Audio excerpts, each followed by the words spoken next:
Bah depuis ce matin, oui, on fait que ça. Depuis ce matin, 8 h. Arrêtez par les stalactites. C'est ça.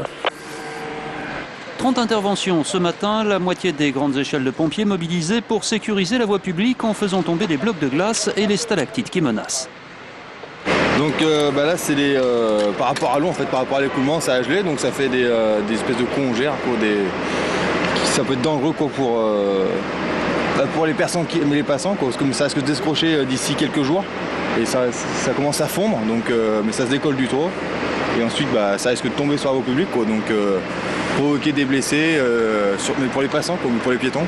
Dans cette rue passante du centre-ville, c'est un commerçant qui a appelé les pompiers.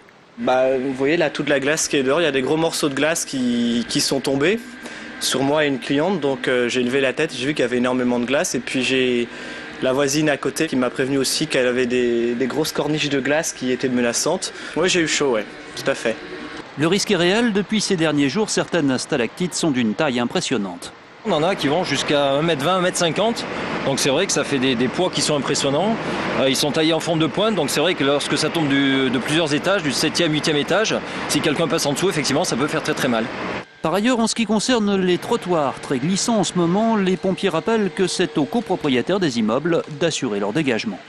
La réglementation impose à ce que ce soit le propriétaire ou le copropriétaire qui nettoie, qui balaye devant sa porte, je dirais, et qui s'assure également que rien ne tombe du toit, que ce soit une tuile, des branchages, une cheminée ou éventuellement des stalactites ou de la neige ou des blocs de glace. Donc c'est bien de la responsabilité du propriétaire ou du copropriétaire. Vous intervenez que sur les endroits les plus dangereux? Oui, nous on intervient uniquement si effectivement il y a un danger réel et imminent pour la sécurité du public et des personnes. Alors un conseil, si vous vous baladez en ville, même si ce n'est pas facile, tâchez de garder un œil sur le trottoir et l'autre sur les toits.